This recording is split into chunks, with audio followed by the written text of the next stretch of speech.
আমি আজকে খুব ক্ষিপ্ত হয়ে আমি উপদেষ্টাকে বলছি, স্যার ছিলেন সামনে, মইনুল আহমেদের সরকারকে যেটা বলছিলাম আমরা ঘৃণিত সরকার, এই সরকার যে বলি ওয়াকারের সরকার, ভুল হবে না। কেন অলরেডি ইকবাল করিম ভুইয়া যেন আকবর বলে দিয়েছেন, ওনারা সিলেক্ট করছেন। সুতরাং জিনিসটা পরিষ্কার, আমরা কাকে সাপোর্ট করতেছি, এই টিম না বি টিম, আওয়ামী লীগের বি টিম। তো আমাদের কত সোচ্চার হইতে হবে আবার, স্ট্যান্ডার্ড বিপ্লব, অসহমত বিপ্লব, এছাড়া উপায় নাই। তাহলে আমরা দেখতেছি না কাজ হচ্ছে না, এতদিন লাগবে কেন প্রধান উপদেষ্টা আসতে আমাদের গুমের ঘর দেখতে? আচ্ছা কর্নেল হাসিন, তারপরে আমরা ভাই আবেদন করছি, প্রধান উপদেষ্টা কোনো খবর নাই। কর্নেল হাসিন স্যার, আমি স্যার একটা কোশ্চেন করি। আজকে যেটা দেখলাম আমরা, এটা আপনি যখন ছিলেন, মানে এই জায়গাগুলো তো আপনার পরিচিত, এর কাঠামোগত কোনো পরিবর্তন হয়েছে? জিনিসগুলো আমি তো বলেছিলাম, রক্ত মাখা, মোবাইলে লেখা, মানে খুব দুঃখজনক জিনিসগুলি সব ভেঙে ফেলছে। অনেকখানি কিছু আছে তারপর ভেঙেছে, এদের রেজিস্টার ছিল সেগুলি কই?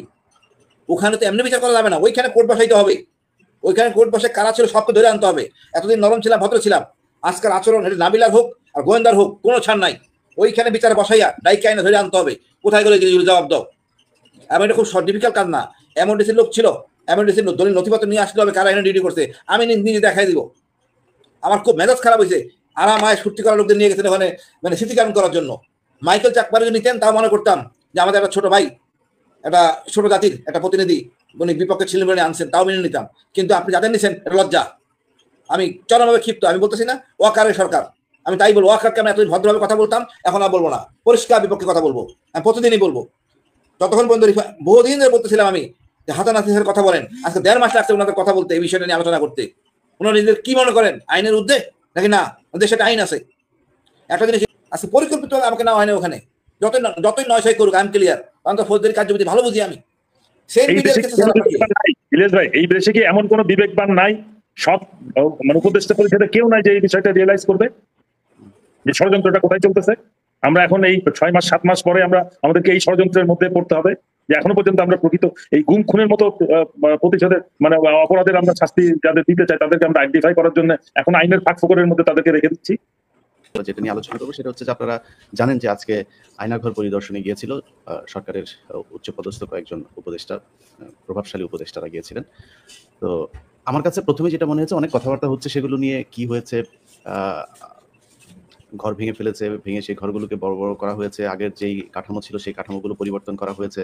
কিন্তু আমার প্রশ্ন হলো যে সেই কাঠামো পরিবর্তন করা হোক আর না হোক, মানে একটা সরকার আয়নাঘর, এই আয়নাঘরের ভেতরে যারা ছিল তাদের চাইতে কষ্টে তো আর কেউ ছিল না। মনে করেন একজনকে ফাঁসি দিয়েছে, সে কষ্ট পেয়েছে 5 মিনিট, একজনকে গুলি করে মারা হয়েছে, সে কষ্ট পেয়েছে 2 মিনিট। কিন্তু যাকে আয়নাঘরে 15 বছর আটকে রাখা হয়েছিল, 10 বছর আটকে রাখা হয়েছিল, এটা তো তাকে প্রতি সেকেন্ডে সেকেন্ডে 15 বছর সহ্য করতে হয়েছে। তো তাদের ব্যাপারে সরকার এত উদাসীন হলো কেন? এইটা পরিদর্শনে যেতে এই সরকারকে 6 মাস সময় লাগলো কেন? মানে ওয়াকারকে দিয়ে এটা পরিবর্তন করে তাদের নিজেদের মতো একটা ন্যারেটিভ তৈরি করে তারপরে গিয়ে কিছুটা সহনশীল করা আর কি। আমার কাছে বিষয়টা পুরোপুরি এরকম মনে হয়েছে।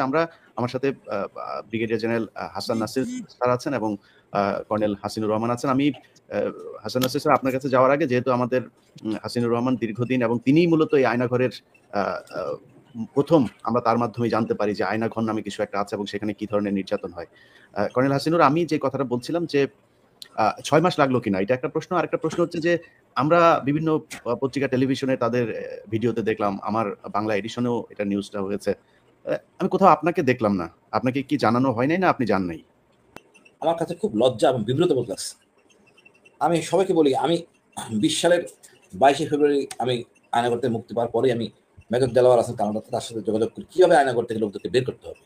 আপনারা তো বিশ্বাস করবেন না, ওখানে আমি হামলা করে সবাইকে বের করে আনার জন্য পরিকল্পনা করতেছিলাম, সবটা মেজর দেলোয়ার জানে। ওখানে 2জন লোক এমওডিসি থাকে, তাদের আমাদের 2 বন্ধুর 2টা অস্ত্র আছে, আর 2-4জন লোক খুঁজতেছিলাম। এবং জিনিসটা ফাঁস হয়ে যায় এবং তারা খুব সতর্ক হয়ে যায়। আমি বেশ কয়েকবার ওই এলাকায় কি করি, সব ঠিকঠাক আছে কিনা। তারপরে আমি আলদাদেরকে আমি 2বার আমি ইন্টারভিউ দিই, এটা প্রকাশ হয় না 21 সালে। পরে তাসিম খলিলের মাধ্যমে আমি কৃতজ্ঞ, যেটা অনলাইনে আসে সবাই জানে। তারপরে 14 আগস্ট এবং বিশেষ করেন মিশেল ব্যাসলেট, যিনি জাতিসংঘের কমিশনার, উনি এসেছিলেন। ওনাকে বলা হয়েছে যে আমি স্বেচ্ছায় আত্মগোপন করছি। স্বরাষ্ট্র আমাদের মন্ত্রী যিনি ছিলেন আসাদুজ্জামান কামাল, কিন্তু একদিন আগেই 2জন পুলিশ অফিসার রাতেবেলা আমার বাসায় আসে রাত 2টার সময়। তাদেরকে পরিষ্কার বলা হয়েছে আয়নাঘরটা কোথায় এবং কি বিস্তারিত। তারা এরকম নাটক করে, আমি দুঃখ পাই নাই। তারপর আমি খুব ক্ষিপ্ত হইয়া এর 14 তারিখে যখন আয়নাঘর অন এয়ার হলো, তারপর সকল মিডিয়াকে আমি জানাই ঘটনাটা বিস্তারিত। ইভেন আমি আর্মি স্যারের বড় ভাইকে জানাই, সবাইকে জানাই যে আয়নাঘর এখানে আপনার ভাই জীবিত আছে, সব কিছু। আজকে যখন আমি এরপরে ভাই দেখেন আমার বিরুদ্ধে 10-এর অধিক আইসিটি মামলা, আমি দৌড়ের উপরে ছিলাম। কতটা ঝুঁকিতে থেকে বাংলাদেশে বসে আমি এই প্রতিবাদ করতে যেয়ে আমার স্ত্রী কতটা সাপোর্ট করছে আমাকে, ইভেন আমেরিকান এমবেসি বলেন, তারা যথেষ্ট সাপোর্ট করছে আমাকে এই সত্য কথা প্রকাশ করার জন্য। আজকে দেশবাসীর কাছে সবাইকে আমি এই জিনিসটা আমি সবার সামনে আনি। কিন্তু দেখেন আজকে আমি ছিলাম না, আমি বলতে পারতাম যে কোন জায়গাটা কি ছিল, কষ্টের সেল কোনটা ছিল আমি বলতে পারতাম। আর একজন যার যে অধিকার রাখে সেটা আমি, অন্য কেউ না। বাংলাদেশে ছিলাম, বাংলাদেশি থেকে প্রতিবাদ করছি এবং আমি সম্পূর্ণ বুঝে বলতে পারতাম কেন আমাকে নেয় নাই। আমি যতটুকু জানছি যে গুম কমিশনের একজন ভদ্র মহিলা আছেন ডক্টর নাবিলা, এই ভদ্রলোক এই কাজটা করছে। তার সাথে আমি গত রাতে কথা বলি 10টার সময়, এরকম কোনো ভিজিট আছে কিনা, উনি সত্যতা পরিষ্কার করে আমাকে বলেন নাই। তাহলে আমি হয়তো ইনফ্লুয়েন্স করতে পারতাম, অর্থাৎ উনি চান নাই আমি যাই, সত্য কথা। এই নাবিলার জন্য আমার যাওয়া হয় নাই। নাবিলা কিভাবে আমাকে বাদ দিয়ে অন্য কাউকে সিলেক্ট করলো আমি জানি না। এই গুম কমিশনকে আমি দায়িত্ব দিই। আমি সবাইকে বলি যে আপনারা এইটা মানে লজ্জার কথা। আমি সবাই বলে তুমি কই, আমি তো দেখেন আপনি কাকে নিছেন, ব্রিগেডিয়ার আজমিন, উনি সমুদয় পেনশন পাইছেন, ওনাকে বাইক করার জন্য আমাদের এখানে আছেন ব্রিগেডিয়ার হাসান নাসির, উনি ফুটপাতে বসেছিলেন রাত 12টা পর্যন্ত ওনাকে বের করার জন্য। ব্রিগেডিয়ার হাসান নাসির ফুটপাতে বসেছিলেন, ওনার মতো লোক ফুটপাতে বসা অন্য একটা ব্রিগেডিয়ার বসা রাত দিন পার্থক্য আছে ভাই, এটা বোঝানো যাবে না। মারুজামান ছিল, তাইলেও মানতাম। নিয়ে গেছেন কাকে, ব্রিগেডিয়ার আজমিকে, উনি ছিলেন এসি রুমে, উনি যখন তখন বিরিয়ানি খেতে পারতেন, তো বিরিয়ানি খাওয়া লোককে নিয়ে গেছেন, পেনশনের সব দেওয়া হয়েছে তাকে। তো উনি এটাই তো চাইছে মনে হয় সরকার, এভাবে হোক, আয়না করে বিরিয়ানি খাওয়া হয়, এই লোককে নেওয়া হয়েছে ওখানে। আমি যে ছিলাম, আমি 1.5 ফুট একটা গামছা এটা 5-7 জনে ব্যবহার করতাম, কি বিশ্রী একটা অবস্থা। আমাদের টুথব্রাশ ছিল না, আমার টুথব্রাশ আরেকজন ব্যবহার করতো, আমি আর এই টুথব্রাশ ব্যবহারই করি নাই। আমি আঙুল দিয়ে মাঝে মাঝে ব্রাশ করতাম ওই আপনার পেস্টের পাউডার, মানে পেস্টের গুঁড়া দিয়ে। কি কষ্টে আমাদের জীবন গেছে। আমাদের কথা আপনারা শোনেন নাই, নিয়ে গেছেন কার, আদমিকে নিছেন, আরমানকে নিছেন। এখন আমার কথা বলেন, আদমি সাহেব যদি বলে আমি এখানে ছিলাম, প্রমাণ কি, কে প্রমাণ করে দিবে বলেন তোমাকে, কেমনে সে প্রমাণ করবে? আদমি বললাম আমি এখানে ছিলাম, তার প্রমাণটা কি করবে যে এখানে ছিল? আদালত তো বলবে না, প্রমাণ করেন। কেমনে প্রমাণ করবে? উদ্দেশ্যপ্রণীত ভাবে এই মামলা যাতে না টিকে ওনাকে ওখানে নেওয়া হয়েছে। একইভাবে আরমানের মামলা, কে সাক্ষী দিবে আরমান এখানে ছিল? ইলিয়াস ভাই আইনের দিকে আসেন, আইনে কিন্তু এটা পড়ে, একমাত্র আমি প্রমাণ করতেছি, আমি দেখছি। এখন তো আপনি আমাদেরকে মানে চিহ্নিত করে ফেললেন যে এইভাবে, মানে আমি তো কোনো ফেসিজম যাই না এখনো। এর মাধ্যমে প্রমাণিত হচ্ছে হাসিনা ফেসিস্ট, এক হাতের হাতে ধরা। আমার আই উইটনেস ছিল, ডকুমেন্ট, ফিজিক্যাল ডকুমেন্ট ছিল, আমার অস্ত্র সিজার লিস্ট ছিল। নাবিলা সব জানে। নাবিলা উদ্দেশ্যপ্রণীত ভাবে অসৎ উদ্দেশ্যে আমাকে নেয় নাই বা আমার নামটা ইনক্লুড করে নাই। ও যদি একজন লোকের নাম দেওয়ার কথা ছিল সেটা আমার নামই হওয়ার কথা ছিল, আর 2জন লোকের নাম হলে ব্রিগেডিয়ার হাসান নাসির নাম থাকবে। আমরা ফাইট করে ওনাদেরকে বের করছি, অন্য কেউ না। 5 তারিখ রাত পর্যন্ত যে ছিল ওখানে আদমি স্যার, সেনাপ্রধান জানতেন না? অন্যান্য উপদেষ্টা জানতেন না? আসিফ নজরুল জানেন না আমি কি করছি? কেন ওনারা বলেন আমার কথা? কেন বলেন? এখন সবাই ভালো হয়ে গেছে, উনি বের হয়ে এসে বলছেন সেনাপ্রধান আমার ছাত্র। এটা শোনার জন্য তো জনগণ বসে নাই। 8 বছর আদমি স্যার কষ্ট করছে, বাট এই বক্তব্য শুনি নাই। উনি যখন সকল কিছু পাইছেন, ওনাকে নিয়ে গেছেন ওখানে একটা ফ্যাশন শো করার জন্য। হেসে হেসে উনি কথাবার্তা বলতেছেন, ওনার ফুর্তি করতে গেছেন, স্মৃতিচারণ করতেছেন। কষ্টের জায়গা উনি দেখেন নাই? কি কষ্টে আমরা ছিলাম ওখানে, মশার কামড় থেকে শুরু করে উনি ছিলেন এসি রুমে। আমার কাছে লজ্জা। এখন এই ফ্যাসিস্টটা এখনো রয়ে গেছে। আমি জানি না কার মানে কাকে সার্ভ করতেছে এই গুম কমিশন। অযথা গুম কমিশন জাস্টিফাই করবে, হ্যাঁ গুম হয়েছে, দ্যাটস অল। কোন মামলা আইসিটিতে যাবে কি যাবে না, গুম কমিশনের দায়িত্ব না, তারা এখানে ইন্টারফেয়ার করতেছে। আমি সবাইকে বলবো আপনার গুম কমিশনে যাওয়ার দরকার নাই, প্লিজ আইসিটিতে যান, যোগ্য লোক আছে, আপনার মামলা বুঝে নেবে, তারা মামলা করবে। আমি খুব লজ্জা, আগে আমি প্রশংসা করছি আমি গুম কমিশনের, এখন আমি ঘৃণা করি পরিষ্কার ভাবে। আর আমি কি বলবো, ব্রিগেডিয়ার হাসান নাসির স্যার, আমরা যে বক্তব্য শুনলাম আপনার কাছ থেকে একটু মানে হইতে চাই, আমরা একটু সুস্থ হইতে চাই যে না আপনার things going to right direction. আমরা মানে কি বলবো যে হতাশ হইতে চাই না, কিছু আশাব্যঞ্জক কথাবার্তা বলেন একটু স্যার। আশাব্যঞ্জক কথা আপনাকে বলাতে গেলে আমাকে আগে নিজে আশান্বিত হইতে হবে। সত্যিকার অর্থে আমি আজকের এই ঘটনার পরে আমার ধারণা হয়েছে যে গুম কমিশন নিজেই হয়তো গুম হয়ে গেছে, এবং আমরা জানি যে এই যারা এগুলোর সাথে জড়িত ছিল তাদের দে হ্যাভ এনাফ মানি, তাদের এত টাকা তারা অবৈধভাবে এই দেশ থেকে লুট করেছে যে তাদের জন্য 2-4 জন লোককে কিনে ফেলা কোনো ব্যাপারই না। আমার ধারণা সেরকম কিছু একটা হয়েছে কিনা, যে গুম কমিশন এই ধরনের একটা খুব ন্যাক্কারজনক একটা আজকে রোল প্লে করেছে। এবং আমি নিশ্চয়ই এটা যদি এককভাবে গুম কমিশনের সিদ্ধান্ত হয়ে থাকে তাহলে অবশ্যই, এবং কর্নেল হাসিন যেটা বলেছে যে এটা নাবিলার একটা রোল আছে, সেই এটা নিয়ন্ত্রণ করেছে, সে একটা কমান্ডিং রোলে এই কমিশনকে নিয়ে গেছে, সে ডিসাইড করছে কে যাবে কে যাবে না। এবং সে অবশ্যই তাকে এখন সন্দেহ করার যথেষ্ট সুযোগ আছে। এবং এই বিষয়টা আমি চাচ্ছি যে গুম কমিশনের চেয়ারম্যান এবং যারা এটার সাথে উপদেষ্টা পরিষদে যারা জড়িত আছে তারা অবশ্যই এই বিষয়টাকে সিরিয়াসলি নেবেন। আমি এই জিনিসটা জানার সাথে সাথে আমি ল অ্যাডভাইজার ওনাকে মেসেজ দিয়েছিলাম যে এই আয়নাঘর যে পৃথিবীকে পরিচয় করিয়ে দিয়েছে আয়নাঘরকে, সেই হাসিনকে বাদ দিয়ে কি করে আজকে গুম কমিশন মাননীয় প্রধান উপদেষ্টা ভিজিট করতেছেন। আমি এখনো পর্যন্ত তার কোনো রেসপন্স পাইনি। আমি চিফ অ্যাডভাইজারের প্রেস সেক্রেটারিকেও মেসেজ দিয়েছি, উনিও কোনো উত্তর দেন নাই। কে কে এটার সাথে জড়িত, এই ষড়যন্ত্রের সাথে জড়িত আমি জানি না, তো অবশ্যই এটার মধ্যে এই চিফ অ্যাডভাইজারের এই পিএস কাকে ই করেছেন? কাকে? শফিক ভাইকে মেসেজ চিফ অ্যাডভাইজারের না, চিফ অ্যাডভাইজার তো Asif Nazrul sir. Press secretary, sorry press secretary adviser না, চিফ অ্যাডভাইজার তো আসিফ নজরুল। আপনি তো ওনার একজন পিএস আছে মাসুম, যে কিনা এবিএম খায়রুল হকের পিএস, সবকিছু করতেছে স্যার। আমি আসিফ নজরুল সাহেবকে দিয়েছি এবং চিফ অ্যাডভাইজারের প্রেস সেক্রেটারি যিনি, ওনাকে মেসেজটা দিয়েছি। যেহেতু এই দুজনের সাথে আমার যোগাযোগ আছে, আমি আশা করেছিলাম যে তারা কিছু একটা বলবে, কিন্তু এখনো পর্যন্ত বল নাই। তো আমি মোটামুটি হতাশ, সত্যিকার অর্থে। আমরা যেভাবে হতাশা দিন দিন বেড়ে যাচ্ছে, কেননা কোনোখানেই আমরা পরিবর্তন দেখছি না স্বৈরাচারের এই কার্যকলাপের। এবং সব থেকে মজার ব্যাপার হচ্ছে সবাই সম্মিলিতভাবে কাজ করছে, কিন্তু একজন আরেকজনের ঘাড়ে দোষ চাপাচ্ছে। এই গুম কমিশন বলতেছে আমরা জানি না, ডিজিএফআই অ্যালাউ করে নাই, ডিজিএফআই বলছে আমরা কিছুই জানি না, এটা অমুক করছে অমুক, তারপরে তাকে জিজ্ঞেস করলে বলছে আমি করি নাই, এটা গুম কমিশন করছে। এইভাবে একজন আরেকজনের সত্যিকার অর্থে আমার ধারণা যে তারা সবাই সম্মিলিতভাবে সিদ্ধান্ত নিয়েই ঠিক করেছে যে কে গেলে জিনিসটা এন্ড অফ দি ডে এই জিনিসটা হয়তো প্রমাণ করা যাবে না আইনের চোখে। একই ঘটনা কিন্তু বিডিআর এর হত্যার ব্যাপারেও হচ্ছে। একটা বিষয় আছে যে কোনো কাউকে হত্যাকারী হিসেবে যদি প্রমাণ করতে চাই, তাহলে তার নিজে স্বীকার করতে হবে যে আমি হত্যা করছি, অথবা তার একজন আই উইটনেস লাগবে যে আমি তাকে দেখেছি হত্যা করতে, বা এই ষড়যন্ত্রে হত্যাকারীর সাথে ষড়যন্ত্র করতে দেখেছি। এই লোকগুলা, এই সৈনিকগুলা কিন্তু এখন বিভিন্ন দণ্ডে দণ্ডিত হয়ে জেলে আছে, হয় ফাঁসির আসামি, নাহলে যাবজ্জীবন, নাহলে 8-10 বছর 12 বছর। আমরা এদেরকে বলেছি, এবং এটাও আমি আইন উপদেষ্টাকে বলেছি যে আপনার যে টার্মস অফ রেফারেন্সের নতুন কমিশনের টার্মস অফ রেফারেন্সের 2 মতকে রহিত করতে হবে, এটাকে বাদ দিয়ে দিতে হবে। আপনি যে এই কথাটা লিখেছেন এটাই উদ্দেশ্য প্রণোদিত, যে আপনি কোন অবস্থাতেই চান না যে প্রকৃত খুনিরা আইডেন্টিফাইড হোক। কেন ওরা বেরিয়ে আসলে কিন্তু যার খুনের আপনি যদি শুধু সাক্ষ্য নেওয়ার সুযোগও দেন, তাহলে ওরা যারা আজকে ফাঁসির আসামি তারা কিন্তু সত্যি কথা বলতে দ্বিধাবোধ করবে না, তারা বলে দিবে কি ঘটনা কি হয়েছে। তারা অলরেডি বলেছে বিভিন্ন অন্যান্য আসামিদের কাছে। এরা বেরিয়ে আসলে কিন্তু জানতে পারবে। আমাদের এই সামরিক বাহিনীর অফিসাররা, পরিবাররা, আমরা আইন সম্পর্কে হয়তো সীমিত জ্ঞান রাখি, ক্রিমিনাল প্রসিডিওর ল, সিআরপিসি যেটা, যার কারণে আমরা বলতেছি ও অমুক তো নিশ্চয়ই কোনো উনি পপুলারিটির জন্য এটা করতেছে, ইলিয়াস ভাই এটা করতেছে, সৈনিকদের মুক্তির জন্য আন্দোলন করতেছে।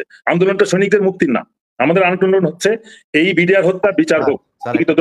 আমি যদি ধরেন আর 7 দিন আল্লাহ যদি আমার বাঁচায় রাখে স্যার, আপনারা সেনাবাহিনীরা ন্যাংটা হয়ে যাবেন স্যার। আপনাদের সেনাবাহিনী বাংলাদেশের মানুষ দেখতে পারবে যে 57 জন অফিসার আপনারা মেরেছেন, তারপরে কিভাবে বিডিআর এর সৈনিকদেরকে ধরে ধরে নিয়ে তারপরে হত্যা করা হয়েছে। এটা সভ্য কোনো সমাজে হইতে পারে না।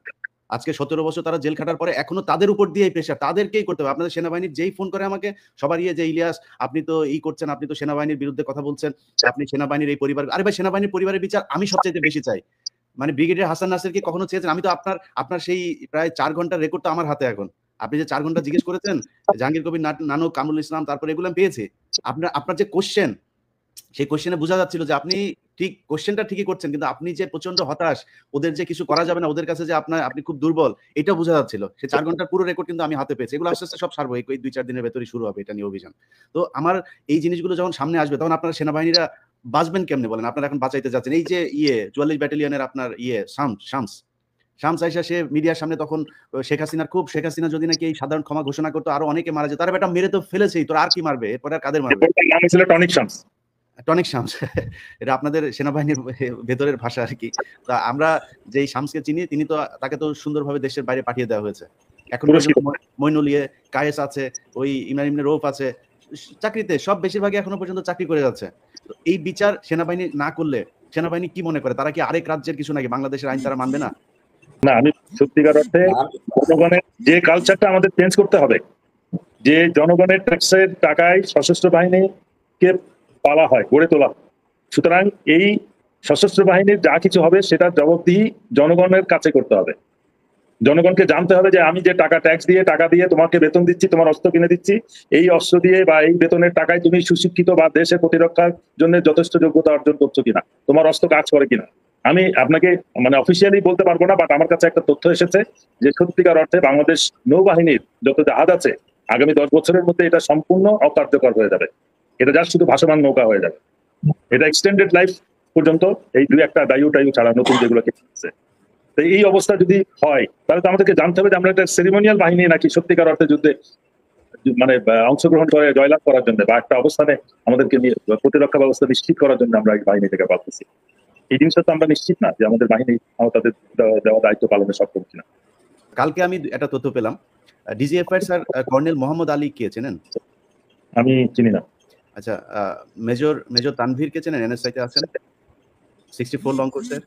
না, হাসিন চিনতে পারে, অনেক জুনিয়র আমাদের। হ্যাঁ, আচ্ছা স্যার, এরা দুইজন এখন আলেমদের যে হচ্ছে, এই যে বিভিন্ন শেখ হাসিনার যে নাটক সাজিয়ে যেসব জঙ্গি মামলা টামলা দিয়ে গিয়েছে, উদিচি, ছায়ানট, এগুলো, এই মামলাগুলোকে তারা এখন বিশাল মামলা হিসাবে দেখানোর চেষ্টা করছে। এবং ওই মামলাতে যারা আটক তাদের আপনার বিচারক, এই যে সন্ত্রাস দমন ট্রাইব্যুনালের বর্তমান বিচারক আব্দুল হালিম, এই ব্যক্তি জামিন দিচ্ছে না, যে নানান কিছু করে ঘুরায় পেঁচায় তারপর তাদেরকে ভেতরে রাখার চেষ্টা করছে। জামিন যাদের হচ্ছে অন্যান্য বিচারক অন্যান্য মাধ্যমে, সেগুলো আবার এই যে মেজর তানভীর আর হচ্ছে DGFI colonel Mohammad Ali, NSI তে আছেন, আটকায় দেওয়া হচ্ছে।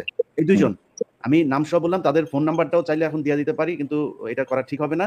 তো আমি আপনাদেরকে বলবো, এটা সেই বাংলাদেশ না যে সেনাবাহিনীর আগে যেরকম একদম হাসিনার সেনাপ্রধান থেকে সবাই করবেন, কেউ কথা বলতে পারতো না, সেই জায়গায় সেনাবাহিনী না। এখন মানুষ কথা বলতে পারে, আপনারা কিন্তু বিপদে পড়বেন। যারা এখনো পর্যন্ত আলেমদেরকে, শেখ হাসিনার সময় ছাত্র দলের যেসব কর্মীরা শেখ হাসিনার বিরুদ্ধে পোস্ট করার কারণে জেলখানা আছে, তারা এখনো পর্যন্ত জেলে। টোটাল প্রায় 5000 এখনো মানুষ জেলে আছে। বিএনপি, জামায়াত এবং এই হেফাজত সহ সাধারণ মানুষ যারা কিনা শেখ হাসিনার বিরুদ্ধে পোস্ট করতো, কথা বলতো, তো তাদেরকে খুব দ্রুত ছাড়তে হবে। আমরা মার্চের 10 তারিখ পর্যন্ত একটা আলটিমেটাম দিয়েছি, সেটা যদি না হয় তাহলে কিন্তু হুজুরদের দিয়ে কিন্তু মাঠে নামাই দেবো।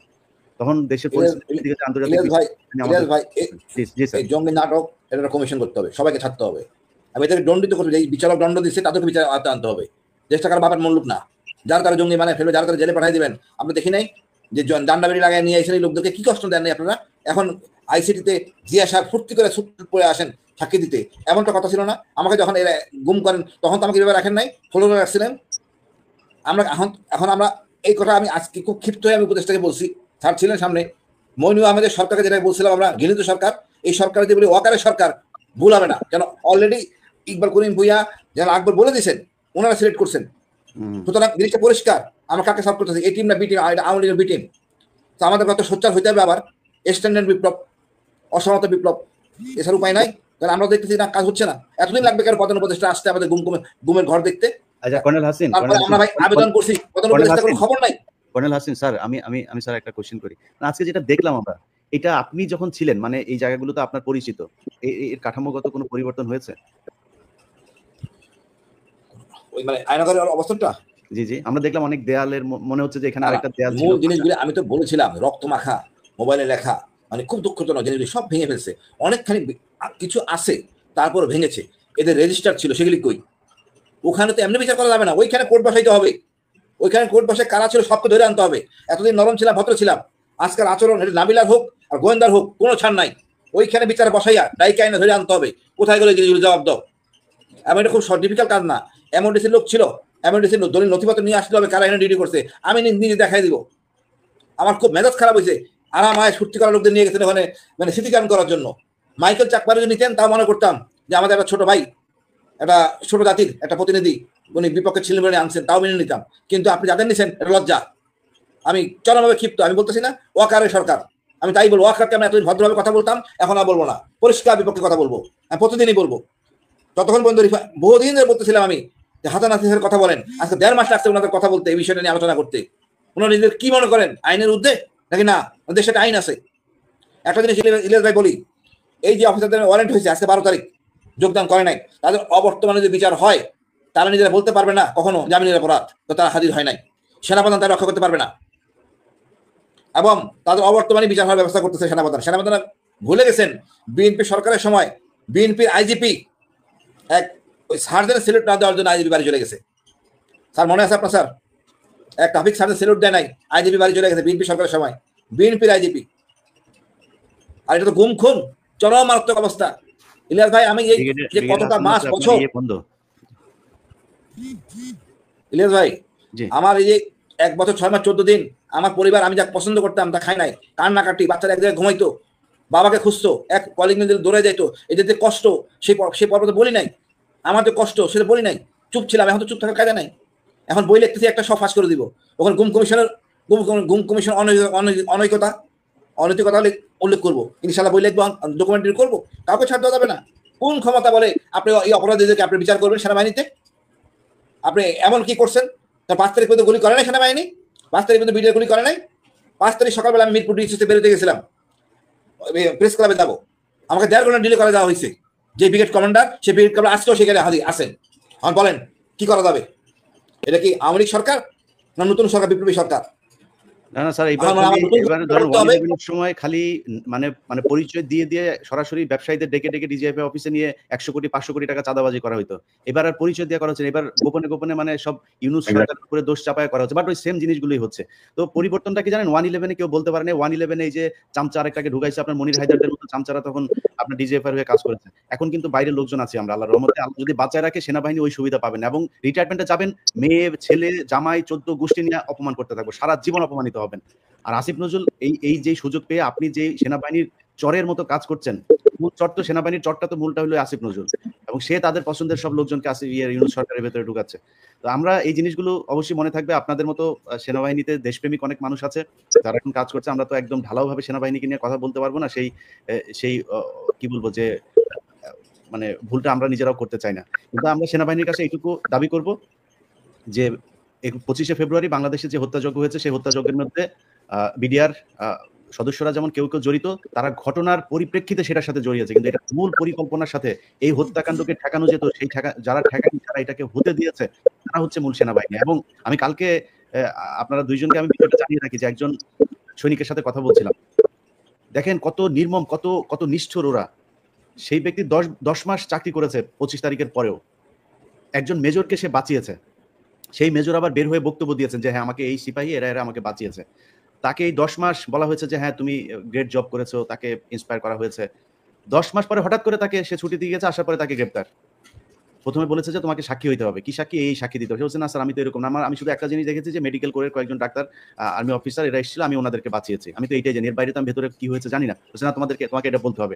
তাকে নিয়ে গিয়েছে 62 দিন আটকে রাখা হয়েছে সিআইডি অফিসে। স্যার আপনি মানে চিন্তা করতে পারেন যে সিআইডি অফিসে পর্যন্ত গিয়ে সেনাবাহিনীর লোক, মেজর বেলায়েত এবং মেজর শফিক, এই দুইজন তাকে নির্মম নির্যাতন করেছে। বারবার একটা কথা বলেছে যে তুই বলতে পারবি না যে সেনাবাহিনীর অফিসারকে তুই বাঁচিয়েছিস, এটা তোর ভুলে যাইতে হবে, এটা যদি বলিস তাহলে তোর মেরে ফেলবে। ওর পাশে ওর কমান্ডার ছিল, সেই কমান্ডারকে মেরে ফেলেছে, বলছে এই যে মারলাম দেখছিস, আওয়াজ বন্ধ হয়ে গেছে না, ওরে মেরে ফেলছে, তোর অবস্থা যা বলছে সেটা ঠিক। এই মেজর বেলায়েত তখনকার তৎকালীন মেজর, এই মেজর বেলায়েত তোর পায়ের মধ্যে বুট দিয়ে চাপ দিয়ে ধরে তারপর বলবি নাকি মেরে ফেলবে। এরপরে সিআইডির একজন অফিসার এসেছেন, তাকে বলেছেন যে দেখেন দেখো ভাই তুমি এটা স্বীকার করো, তোমাকে মেরে ফেলবে, তুমি যদি বাঁচতে চাও এটা এই যা শিখাই দিচ্ছি এটা বলো, বলে তারপরে জেল খাটো, জেল থেকে তারপর জামিন টামিন নিয়ে বের হয়ে যাবে একদিন, কিন্তু এটা যদি না বলো তোমার বাঁচায় রাখবে না।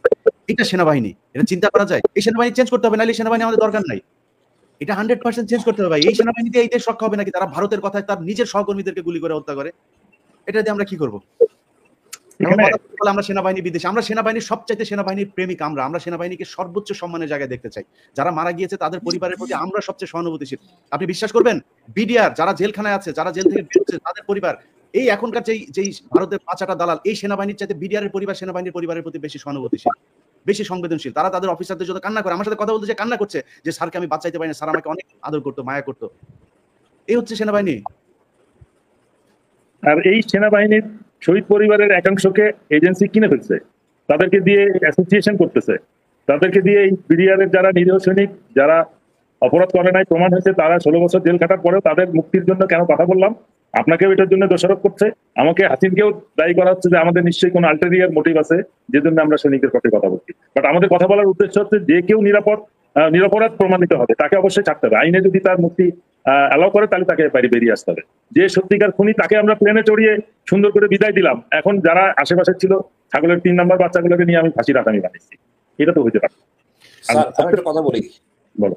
এই যে নুরুল ইসলাম সাহেব মারা গেলেন, উনি আমার সুবিধার ছিলেন, গফর মল্লিক আমার সুবিধার ছিলেন, দুজনে আমার খুব ভালো, মানে বেস্ট পছন্দ এসে এই দুজনকে। নুরুল ইসলাম সরাসরি পক্ষে নেওয়ার জন্য সেনাবাহিনী মারা গেছেন, গফর মল্লিক তার বাসাকে একটা অফিসে রাখছেন। এখন আমরা কি হয়েছে, 4-5 জন সন্ত্রাসী বা ছিনতাইকারী যদি কোথাও ডাকাতি করে, 2 জন অ্যাক্টিভ থাকে, বাকি 3 জন থাকে বাঁচানোর জন্য, এবং যদি ধরে ফেলে তারা তাহলে মারধর করে তাকে সেভ করে নিয়ে যায়। এখন যদি গোপন তারা মারতেই চাইতো ওই অফিসারকে, বাসা নিয়ে তো রাখতো না, বাসা নিয়ে তো তার বিরিয়ানি হইতে পারবে না। এই আইকিউ যদি না থাকে অফিসারের, আমি কি বলবো, তাকে নিয়ে কি সেনিতে মরবে নাকি? এত এত বড় মব খেপে গেছে এখন এই লোক, মানে তাকে বাসা নিয়ে রাখার জন্য সে এখন বিপদে না, সে ঘরে বসে পরিকল্পনা করছে। কি পরিকল্পনা হয়েছে? পরিকল্পনা তো যুদ্ধ ওই তোমাদের ঘটনা ঘটার আগেই হয়ে গেছে, তারা তো বুঝাতে পারতেছি না সে সেন্টিমেন্টেড। তোমার যা হওয়ার হয়েছে বেঁচে তো গেছো, সত্য ঘটনা বাই করি, সত্য ঘটনা কোথায় পাবো? যারা জেলখানা তারা সেখানে। ভাবিদেরকে যদি 100টা করে যদি আপনি বিল্ডিং দেন, ফ্ল্যাট দেন, ক্ষতিপূরণ শেষ হবে না, অপূরণীয়। কিন্তু মূল যে অপরাধী পরিকল্পনাকে দায় করতে গেলে তো আমাকে আসলে আঘাত করতে হবে। সেটা একমাত্র এই তাপস সব বিদেশে এই স্বল্প সময় করতে গেলে সেটা জেলখানায়। ওই ধারাটা পরিবর্তন না করে জেলখানা ওই লোকটাকে এনে আমি বাই করতে পারতেছি না। এখন যত চিল্লাচিল্লি করুক আদমি, স্যার আমি এখানে ছিলাম, কেউ যদি না বলে সে এখানে ছিল না, তাহলে প্রমাণ করতে পারবেন না আদালতে যে আপনি আয়নাঘরে ছিলেন। স্যার বুঝতে পারছেন আমার কথাটা? অবশ্যই অবশ্যই। আর মানে একই কেস, আর বাকি যারা কাছে তাদের একই case. That should be I witness লাগবে, তাহলে ক্যাপিটাল পানিশমেন্ট হবে না। আচ্ছা পরিকল্পিত আমাকে নেওয়া হয়নি ওখানে, যতই নয় ছয় করুক, আই এম ক্লিয়ার, কারণ তো ফৌজদারি কার্যবিধি ভালো বুঝি আমি। ভাই এই দেশে কি এমন কোন বিবেকবান নাই, সব মানে উপদেষ্টা পরিষদে কেউ নাই যে এই বিষয়টা রিয়েলাইজ করবে যে ষড়যন্ত্রটা কোথায় চলতেছে? আমরা এখন এই 6 মাস 7 মাস পরে আমাদেরকে এই ষড়যন্ত্রের মধ্যে পড়তে হবে যে এখনো পর্যন্ত আমরা প্রকৃত এই গুম খুনের মতো প্রতিশোধের মানে অপরাধের আমরা শাস্তি যাদের দিতে চাই তাদেরকে আমরা আইডেন্টিফাই করার জন্য এখন আইনের ফাঁকফোকরের মধ্যে তাদেরকে রেখে দিচ্ছি। এটা কি গ্রহণযোগ্য হতে পারে? আর এখানে বলা আছে বিডিআর এর একই রকম, কিন্তু একই রকম ঘটনা ওখানেও কিন্তু যদি সাক্ষী যদি কেউ যদি না বলে যে আমি অমুককে দেখেছি, আমি রাজনৈতিক নেতৃবৃন্দ বা অমুক অফিসারকে দেখেছি, সে আলাপ করছে এই বিষয়টা নিয়ে, ততক্ষণ পর্যন্ত আমি সাক্ষী দিতে পারবো না, তাকে কোনো শাস্তির আওতায় নিতে পারবো না। অথচ সেই সাক্ষীগুলোকে আমরা জেলে রেখে আমি আইন করতেছি, টার্মস অফ রেফারেন্সে লিখতেছি যে এদেরকে জিজ্ঞাসাবাদের আওতায় আনবো।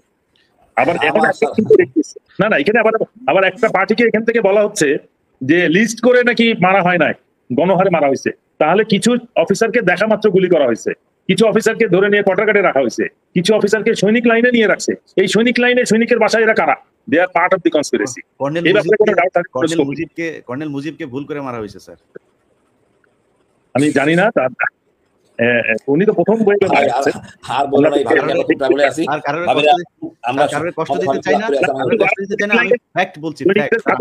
কাটিয়েছে, তাদেরকে অবশ্যই সেকশন 31 এর আওতায় তাদেরকে বিচার করতে হবে। বাংলাদেশ আর্মি অ্যাক্ট সেকশন 31 এই, এবং এটা কখনো তামাদি হয় না, এটার মধ্যে লেখা আছে যে এই বিচার 100 বছর পরেও করা যাবে, সুতরাং এটা করতে হবে। এই 44 রাইফেল ব্যাটালিয়নের সিও কে শামসকে তার অফিসার 4টা, তারা 4 জনে মিলে জীবিত বেরিয়ে এসছে এবং তারা রীতিমতন যমুনাতে কথাবার্তা বলছে, সারাদিন 2 দিন ধরে তারা কথাবার্তা বলছে। ওই সময়ের যে বক্তব্য, কর্নেল শামসের যে বক্তব্য, তিনি যে হাস্যরসাত্মক ভাবে বক্তব্য দিচ্ছেন, মনে হচ্ছে যেন মানে বিশাল একটা অ্যাচিভমেন্ট হয়ে গেছে। 57 জন অফিসার যে নাই, এটা তার মনে কোনো রিগ্রেশনও নাই, কোনো মানে স্যাডনেসও নাই, কোনো কিছুই নেই। সে এসে প্রধানমন্ত্রী বিরাট এক কাজ করেছেন, সাধারণ ক্ষমা ঘোষণা করে, এতে আমরা বেঁচে এসেছি, না হলে আমরা বাঁচতে পারতাম না। না ওটার মধ্যে সে কতগুলো মেসেজ দিয়েছে, কিন্তু মেসেজ দিয়েছে হচ্ছে যে 11টার মধ্যে সব হত্যাকাণ্ড শেষ হয়ে গেছে, 11টার ভিতরে সব ঘটনা শেষ হয়ে গেছে। এটাও সে তাকে মানে বলে দেওয়া হয়েছে তুমি এই কথাটা বলবা, তুমি ভিতরে ছিল, তুমি বলবা 11টার মধ্যে। কিন্তু সে তো একা সাক্ষী না, ষড়যন্ত্রকারী সে তো একলা না, আরো তো ভালো লোক ভিতরে ছিল যারা প্রকৃত ঘটনা বের করছে, কখন কিভাবে কাকে ধরে ধরে কোথা থেকে ঘুরে মারা হচ্ছে, এই জিনিসগুলো ওরা বুঝে নাই। যাই হোক, আমরা সেই বিষয়গুলো অবশ্যই সামনে চলে আসবে, এবং যারা আসবে এদের ছেলে মেয়ের বাচ্চা টাচ্চা যারা যেখানে আছে আপনারা তাদেরকে চিনা রাখেন, এদেরকে দেখলে থুতু দিবেন, এদেরকে সামাজিক ভাবে প্রচন্ড রকমের অপমান ইলিয়াস ভাই, জি, যত ইন্টারনাল সিকিউরিটি হয় এর দায়িত্ব হোম মিনিস্ট্রি। র্যাব হলো হোম মিনিস্ট্রি আন্ডার একটা বাহিনী। র্যাব গেটে ছিল এবং গুলজারের সাথে কথা বলতেছিল 2টা সিও, তাকে ঢুকতে দেয় নাই। কে দেয় নাই? র্যাব এডিজি কর্নেল রেদানুর, উনি জেনারেল হয়েছেন পুরস্কৃতভাবে, বেড়াচ্ছেন, কিন্তু সেনাপ্রধান চোখে দেখেন না এনাদেরকে, এবং কমিশনও দেখতেছেন না, পাস প্রসেস করতেছেন না। মামুন খালেদ আমার খুব লজ্জা লাগে এই কুখ্যাত বলি মামুন খালেদ, রেদানুর, তাহলে শামস, এরা যে গেট থেকে লোক উঠে নিয়ে আসে, এরা যে ভিতরে ঢুকে গেছিল, একটু ঢুকলেই হইতো, আর মানা পড়তো না। লজ্জা কার? আমাদের সেনাপ্রধানদের লজ্জা লাগে না? আজকে এই গুম খুন যে আমাদের জেনারেলগুলি করছে, এটা কিরকম কাজ? মানুষ মারা গেলে তো দোয়া দুধ করে চলে যাবে, ভুলে যাই আমরা। মাসের পর মাস, বছর পর রেখে দিচ্ছেন, আবার তাদের জন্য রক্ষা করার জন্য তাদের সম্মান হানি সেনাবাহিনীর, সেনাবাহিনীকে অন করে এই গুম খুন দায়িত্ববান হইতেছে। আজকে এদের রক্ষা করলে ভবিষ্যৎ তাই হবে, দৃষ্টান্তমূলক শাস্তি হতে হবে, ভবিষ্যতে করতে সাহস না পায়। আর এই ধরনের কিছু অফিসার না থাকলে আমাদের সেনাবাহিনী কিচ্ছু হবে না, সেনাবাহিনী আরো সুন্দর হয়ে সুন্দর করে সংগঠিত হবে, সব ভাইসেস। না স্যার, আমার কাছেও এই একই কথা, এই একই যে দেখেন আপনি যেভাবে করছেন, সেনাবাহিনীর এই অফিসাররা যদি এইভাবে আপনি বের করেন, তাহলে সেনাবাহিনীর মান সম্মান কি থাকবে? আমাদের যে সম্মান, সেটা তো অক্ষুণ্ণ থাকবে না, বুঝছেন? এই ধরনের কথাবার্তা বলে তো তারা কি সব চোর বাটপার নিয়ে তারপরে সেনাবাহিনীর সম্মান রাখতে চায়? এইভাবে সম্মান থাকবে? দুধের না, জন্য না, আবার ওই একই কাজ করবে। ইলিয়াস ভাই, আমার বিরুদ্ধে একই অভিযোগ, আমি সেনাবাহিনীর সম্মান ক্ষুণ্ণ করছি। তা আমার একটাই প্রশ্ন, যে গুম খুনের সাথে জড়িত, যে বিভিন্ন দুর্নীতির সাথে জড়িত, যে নারী গঠিত কেলেঙ্কারিতে একটা প্রতিষ্ঠানের প্রধান হিসেবে যে তার অফিসটাকে কলুষিত করছে, সে লজ্জিত হবে না আমি তার কথা প্রকাশ করলে সেনাবাহিনীর সম্মান ক্ষুণ্ণ হবে? না স্যার, আপনারা দুইজনই আমার খুব প্রিয় মানুষ, দেশের মানুষের কাছে অত্যন্ত প্রিয় মানুষ। আপনাদের কাছে অনুরোধ থাকবে, আপনারা একটু সাবধানে চলাফেরা করবেন, কারণ এদের হাত তো অনেক লম্বা। এরা চাইলে আপনি জানবেন কে করছে, অসুবিধা কিসের? এই প্রকাশ হতে সুবিধা। ধরেন আমাদের এই দেশে আমি কিন্তু মানে কর্নেল হাসিনুরকে কিন্তু আমি ভয়ঙ্কর রকমের সম্মান করি। ওনার প্রতি আমার কি সম্মান, আমি ওনার সামনাসামনি দেখাই না কোনোদিন, প্রচন্ড সম্মান করি। উনি প্রথম ব্যক্তি, ওনার যে সাহস, উনি প্রথম ব্যক্তি যে যত কথাই বলুক, যত সেনাবাহিনীর যত অফিসার যত কথা বলুক, উনি প্রথম ব্যক্তি যে কিনা এই গুম খুন, এই আয়নাঘরের কথা আনে, এবং এমন একটা সময় বলে যেই সময় কেউ এটা বলা মানে এটা মুখ দিয়ে উচ্চারণ করাই বিশাল আতঙ্কের মনে করতো। ওই সময় এটা ওনার বলার কারণে যে জিনিসটা হয়েছে, মানুষ জেনেছে 1 নাম্বার, 2 নাম্বার ওনাকে কিন্তু আর গুম করতে পারে নাই, কারণ ওনাকে করলে কিন্তু তখন বুঝতো যে এই সরকারি করেছে, সেনাবাহিনী করেছে। হাসিনের আরেকটা গল্প বলি, ও নিজে কখনো বলে নাই। হাসিনের কিন্তু বীর প্রতীক সেনাবাহিনীর সর্বোচ্চ মানে কি শান্তিকালীন সময়ে যে খেতাব দেওয়া হয়েছে আজ পর্যন্ত, বীর প্রতীক আছে তার। পুলিশ র্যাবে থাকার তার এক্সট্রাঅর্ডিনারি সার্ভিসের জন্য প্রেসিডেন্ট মানে পুলিশ পদক রয়েছে এবং রাইফেলস পদকও সে পেয়েছে। এবং সে আজকে আমাদের সামনে হাজির কেন জানেন? তার এই রাইফেল পদক গ্রহণের জন্য তার চিঠি গেছে চট্টগ্রাম, সে ছিল ময়মনসিংহ। সে যদি চট্টগ্রামে থাকতো অথবা চিঠি যদি ময়মনসিংহ যেত, আজকে আপনার 58 জনের মধ্যে তাকে হিসাব করতে হইতো, আজকে গুমের গল্প কেউ জানতো না। আছেন কি ঠিক? তার মানে প্ল্যানিংটা কত নিখুঁত ছিল, যে কাকে কাকে বিডিআরে নিতে হবে এবং তাদেরকে। এখন যদি কোনো শহীদ পরিবারের কেউ বলে যে লিস্ট করে মারা হয় নাই, আমার ঘৃণা হয় এগুলো শুনতে, যে কারা সৈনিক লাইনে ছিল। রেজানুর তো খালি ভার্বাল অর্ডার নিয়ে আপনার র্যাবে যায়, তারপরে এই যে গুলজার স্যারকে ওখান থেকে পাঠিয়ে দিয়েছে বিডিআরে জোর করে। তার ওই দিন অফিস করার কথাও না, ওইখানে যায় সে, ঠিক আছে যাও, সমস্যা নেই। ইউনিফর্ম বানানো হচ্ছে বাইরের টেলার দিয়ে। নরমালি বিডিআরে জয়েন করলে বিডিআর এর দর্জি আছে যে তার ইউনিফর্ম সেলাই করে, তাকে দরবারে হাজির থাকার এনশিওর করার জন্য তার ইউনিফর্ম বানানো হয়েছে বাইরের থেকে। এরকম আরো কয়েকজন অফিসার আছে যাদের ইউনিফর্ম বাইরের থেকে বানানো হয়েছে। এলাই স্যার, একটা স্যার 3 দিন সময় পাইছে স্যার, একটা ব্যাটালিয়নে এতদিন ছিলেন, 3 দিনে ওদেরকে বের করে দেওয়া হয়েছে। এবং আমার সাথে কথা ছিল বেলা, তুমি ঢাকা আসো, তোমার কথা জরুরি আসো। আমি ছুটি চাইছি ময়মনসিংহ থেকে, আবার তখন আমাকে ছুটি দেয়নি স্যার, আল্লাহ বাঁচাইছে আমাকে। কি আরেকটা জিনিস, মানে আপনার এটা সেনা আইনের ব্যত্যয়, যেটা সেনাবাহিনীর নিয়ম হচ্ছে আপনি যদি রেগুলার ইউনিটের বাইরে কোথাও চাকরি করেন, you have to come back to regular unit again. মানে ফেরত যেতে হবে, তারপরে তাকে বিডিআর আসতে হবে। এরকম অনেকগুলো ঘটনা ঘটছে, র্যাব থেকে বিডিআর আসছে। এই জিনিসগুলোর ইনভেস্টিগেশন করলে যারা পোস্টিং করছে তাদেরকেও এই তদন্তের আওতায় আনতে হবে, কারা এই পরিকল্পিতভাবে এই অফিসারগুলোকে লিস্ট করে করে বিডিআর এ ঢুকাইছে। এটা কিন্তু শুধু মানে যারা ওই দিনের ইনভলভ তারা কিন্তু না, একটা পরিকল্পনার অংশ, একটা গ্রুপ ছিল এই আর্মিতে পোস্টিং যারা করে না। এবং স্যার ঘটনার পরপর আমি যেটা মানে আমার এই অনুসন্ধানে যেটা বেরিয়েছে, যে অনেক অফিসারকে ঘটনার পরপর খুব মানে যাদের বিরুদ্ধে প্রচন্ড রকমের অভিযোগ গুম খুনের, সেই ধরনের কিছু মানে দুর্ধর্ষ কিছু অফিসার, এদেরকে র্যাব 2, র্যাব 1 এবং র্যাব 10 এই জায়গাগুলোতে, এটা 2SC থেকে শুরু করে আপনার বড় বড় জায়গাগুলোতে বসানো হয়েছে, মেজর লেফটেন্যান্ট কর্নেল এগুলোকে বসানো হয়েছে। এবং তারা, আমি বিডিআর এর সদস্যদের সাথে কথা বলে যেটা জানলাম, ওই অফিসাররা বিশেষ করে র্যাব 2 তে, র্যাব 1 এবং 10 র্যাব 2 এর ব্যাপারে সবচাইতে বেশি অভিযোগ তাদের প্রচন্ড মারধর করা হয়েছে। এবং সকালে নিয়ে যাওয়া হয়তো জলজ্জান্ত একটা বিডিআর এর সৈনিককে, সন্ধ্যায় তার লাশ ফিরে আসতো, কেউ জানেও না। এরপরে কিন্তু এই ঘটনায় কিন্তু 150 বিডিআর সময় ম্যাক্সিমাম হয়েছে। এটা এই নিউজও কেউ করে না, কোনো পত্রিকা, টেলিভিশন, কোথাও এই নিউজ, এই সেনাবাহিনীরা যেতেই দেয় না এই নিউজ কোথাও বাইরে, এটা করা পাপ ছিল তখন। এই হচ্ছে স্যার অবস্থা। যাক, আমার মনে হয় আল্লাহ একজন আছেন। আমরা নিয়মিত এই বিষয়গুলো নিয়ে আপনাদেরকে জানানোর চেষ্টা করব। নিশ্চয়ই আপনারা জানবেন, এখনো পর্যন্ত ওয়াকারদের মতো ভীতু কাপুরুষ এবং এই যে রেজানুরদের মতো সন্ত্রাসীরা সেনাবাহিনীতে যদিও ছিল, কিন্তু আমাদের এটাও মাথায় রাখতে হবে যে কর্নেল হাসিনুর এবং ব্রিগেডিয়ার জেনারেল হাসান নাসিরদের মতো দেশপ্রেমিক অফিসাররাও আছে।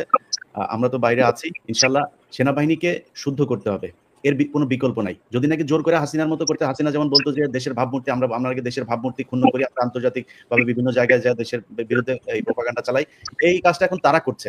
কালকে একজনের বক্তব্য শুনলাম, সজীব ওয়াজেদ জয়ের যদি এখন আপনি ফেসবুক পোস্ট দেখেন, সব ইংলিশ পোস্ট, বাংলায় উনি আর লেখেন না, সব ইংলিশে পোস্ট করেন। আর দেশে হচ্ছে এখন জঙ্গি টঙ্গিতে ভরে গেছে, এটা নাকি আফগানিস্তান হয়ে গেছে, এই দেশে ইসলামী জঙ্গিদের অত্যাচারে থাকতে পারছে না, এরকম একটা অবস্থা। সারা দুনিয়াকে এটাই জানাচ্ছেন উনি। তো আমেরিকান সিটিজেনের জন্য কি আসে যায়, বাংলাদেশে জঙ্গি থাকলো না কি থাকলো না, এখন ওনাদের প্রভু একমাত্র ওইটাই। কালকে ওই যে ওদের এক যারা হার্পিক মজুমদার বলে, হার্পিক মজুমদার ভারতের এক চ্যানেলে বলছে, সেই মহিলা প্রশ্ন করেছে যে আপনি বাঙালি, আমরা বাঙালিরা তো আমাদের তো একটা আত্মমর্যাদা আছে। আচ্ছা, বাঙালিদের আছে, বাংলাদেশিদের নাই। বাংলাদেশিরা জীবনে কোনোদিন এদের কোনো আত্মমর্যাদা ছিল না, এখনো নাই। ওদের আসল চেহারা কিন্তু বের হয়ে যাচ্ছে। তো ওই একই ন্যারেটিভ সেনাবাহিনী দাঁড় করানোর চেষ্টা করছে যে তাদের ভাবমূর্তি নষ্ট করছেন আপনারা, কয়েকজন অফিসার আছেন, আপনারা হচ্ছে গিয়ে ভাবমূর্তি নষ্ট করছেন, আর ওনারা ভাবমূর্তি রক্ষা করার ইয়েতে আছেন, দায়িত্বে আছেন। ওনারা বিডিআর হত্যাকাণ্ডের বিচার করবে না। আচ্ছা, আমার একটা শেষ প্রশ্ন একটা আপনাদের কাছে, সেটা হচ্ছে যে বিডিআর এর যে শেষ শুনানিটা হলো, এখানে একটা জামিন শুনানি হওয়ার কথা ছিল, সেটার আপনার শেষ হওয়ার আগে বললো যে আমরা 2-3 দিনের ভেতরে এই জামিন শুনানিটা করব। বলার পরে সবাই বিডিআর এর লোকজন বাইরে ছিল, তারা সব চলে গেল। কয়েক ঘন্টা পরে বলা হলো যে এটা মার্চের 13 তারিখে হবে। এটার কারণ কি? এটার কোনো কারণ আপনারা খুঁজে, নিশ্চয়ই আপনাদের দুইজনের সাথে বিডিআর এর সদস্যদের দেখেছে যে আপনাদের ব্যাপারে খুবই সম্মান তাদের, আপনাদের কাছে এই বিচার নিশ্চয়ই নালিশ এসছে, মানে এটার কারণ কি স্যার, একটু বলেন তো আপনারা দুইজন। হাসিন বলবা? স্যার আমি যতটুকু জানি বাধা আসতেছে, চাপ আসতেছে, আপনি জানেন তো স্যার, চাপ আসতেছে, এই ভাবিরা চাপ করতেছে, তাদের ধারণা সব বিডিআর সৈনিক অপরাধী। ওই আবেগপ্রবণ হয়ে তো বিচার হয় আইনের মাধ্যমে, সাক্ষ্য আইনের মাধ্যমে বিচার হয়। সাক্ষ্য আইনের ইচ্ছা মতো বিচার হাতে না যেভাবে বিচার করতো সেইভাবে তো আমরা আদালত বিচার করতে পারে না। এখন আমাদের ওই একই অবস্থা হয়েছে, আমাদের ভিতর থেকে বলতেছে না ছেড়েন না, চাপ আছে। এগুলো তো আসলে আমি মনে করি এই জিনিস অন্য কোনো কারণ না, যে আইন তাকে মুক্ত করে কেন তারা ছাড়বে না। এখন সরকার যদি এগুলো প্রশ্রয় দেয়, আমার কি করার আছে, কি বলার আছে, কিছু বলার নাই। সরকার দায়িত্ব সরকার নেবেন। আমাদের হোম স্বরাষ্ট্র উপদেষ্টা, আমি জানি না উনি কেন বুঝতে পারতেছেন না বা বোঝাচ্ছেন না। আজকে স্যার আমি আসার সময় 2টা সৈনিককে পাইলাম মেট্রোতে, তারা ছিল লাস্ট ব্যাচের সৈনিক, অর্থাৎ 67 ব্যাচ সৈনিক। 3 দিন মনে বাকি ছিল, তারা সব আউট হয়ে গেছে। তা আমি বললাম তোমাদের ওখানে তো বান্দরবনে অনেক ধ্বংসাত্মক ঘর বাড়ি লুটপাট হয়েছে, অনেক অনৈতিক কাজ হয়েছে, এই জন্য ওরা রিকোয়েস্ট করলো স্যার আমরা এতটা দিন কষ্ট করলাম স্যার, আমরা তো কাউকে মারি নাই, কেউ যদি অপরাধ করে সেটা ভিন্ন কথা, আমার তো ক্ষমা করা যায়। আমি এখন বিডিআর নাকি এগ্রি করছে, স্বরাষ্ট্র উপদেষ্টা উনি দেখবেন বলতেছে, আমার তো মনে হয় ক্ষমা করা যায়, অসুবিধা কোথায়? ট্রেনিং প্রাপ্ত লোক বাইরে বাইরে না ঘুরে যদি ট্রেনিং করে আমাদের জয়েন করে বা অন্য কোথাও যদি থাকে, খারাপ না তো। তারা তো সরাসরি ওই দিয়ে অপরাধগুলি সে অপরাধগুলি করে নেই, আপনি তো রিক্রুট তো করার কথাও না। হয়তো লুটপাটে যদি থাকতে পারে, কিন্তু মানে এটা এত ব্যাপক হয়ে গেছে, মানে আমি তো অন্যভাবে কথা বলে অন্যভাবে যাবে। আসলে আমি বলবো সব মিলে আমাদের একটু সময় হওয়া উচিত আইনের প্রতি, আইন সবার জন্য সমান। এটা আমার যেটা, আমি হাসিনের সাথে সম্পূর্ণ একমত। সত্যিকার অর্থে পিছন থেকে বাধা দেওয়া হচ্ছে। প্রথম জামিনটাও কিন্তু বাধার মধ্যেই তারিখ পাল্টাচ্ছিল, এবং যারা চায় না যে বিডিআর সৈনিকরা ছাড়া পাক, তারাই এই মাদ্রাসাতে ওই আদালতে আগুন ধরিয়েছে, লুটপাট করছে, ভাঙচুর করছে। এবং এটা কিন্তু আর কেউ না, ওই শক্তি যারা বিচারের আওতায় আসতে চায়। এই বিচারটাকে মানে ওদের জামিনটাকে ডিলে করা বা বন্ধ রাখার জন্যই কিন্তু এই প্রচেষ্টাটা চলছে। তারপরে যে কোনো কারণে হোক, যেহেতু তারা শহীদ মিনারে অবস্থান নিয়ে একটা পরিস্থিতির সৃষ্টি হওয়ার আপনার অবদান প্লাস তাদের অবদান, আমরাও একটু ভয়েস রেজ করছি, যার পরিপ্রেক্ষিতে ওই সিদ্ধান্তটা মানে ওভারকাম করা সম্ভব হয়েছে, পরিবর্তন করা সম্ভব হয়েছে, যে না তাদেরকে জামিন দিতে হবে। এবং যখন এইটা বিষয়টা প্রধান উপদেষ্টার কানে গেছেন, তখন উনি বলেছেন যে পর্যায়ক্রমে যারা আইনের দৃষ্টিতে জামিনযোগ্য তাদেরকে জামিন দিতে হবে। এটা কিন্তু আদেশ ওনার, ক্লিয়ারেন্স যদি ল অ্যাডভাইজার। এখন এর পরিপ্রেক্ষিতে কিছু হয়ে যদি আটকিয়ে যায়, তাহলে আমি মনে করি যে এটা law adviser and the agency and the invisible power যেটা চাচ্ছে না যে এরা ছাড়া পাক, এবং এরা ছাড়া পেলে কথা বললে যে আসলে প্রকৃত দোষীরা আরো কিছু আইডেন্টিফাইড হবে। এবং এগুলো করা হচ্ছে আনফরচুনেটলি কিছু শহীদ পরিবারকে ইনভলভ করে। এটা আমাদের জন্য কষ্টদায়ক। আমরা আমাদের কলিগের জন্য ফাইট করতেছি। আমার কিন্তু কোনো আত্মীয় নয়, আমার আমার আমার কোনো নিকট আত্মীয় না, কোনো ইয়েও, আমার just colleague. 57 of them died। তার সেই পরিপ্রেক্ষিতে এবং জাতীয় স্বাধীনতা সার্বভৌমত্বের প্রতি হুমকি স্বরূপ একটা ঘটনা ঘটছে, এটার আমরা একটা প্রতিকার চাচ্ছি। এটার সাথে মিলে এটার পরবর্তীতে যে ব্যাকলাশটা হয়েছে, যে ব্যাপক সংখ্যক অফিসারকে বের করা হয়েছে, আমি কিন্তু ওইগুলো গ্রুপকেও কিন্তু আমি হাসিন মিলে আমরা স্পন্সর করছি। বাট আনফরচুনেটলি আমরা দেখলাম এই যে 7 মাস হয়ে গেছে প্রায়, একজন অফিসারকেও বিন্দুমাত্র কোনো বেনিফিট দেওয়া হয় না, 2-1টা দালাল ছাড়া, এক্সপোজ দালাল, যাদের প্রকৃত অর্থে বেনিফিট পাওয়ার কথা না তাদেরকে দেওয়া হচ্ছে, আর আমাদেরকে ট্যাগ করা হচ্ছে।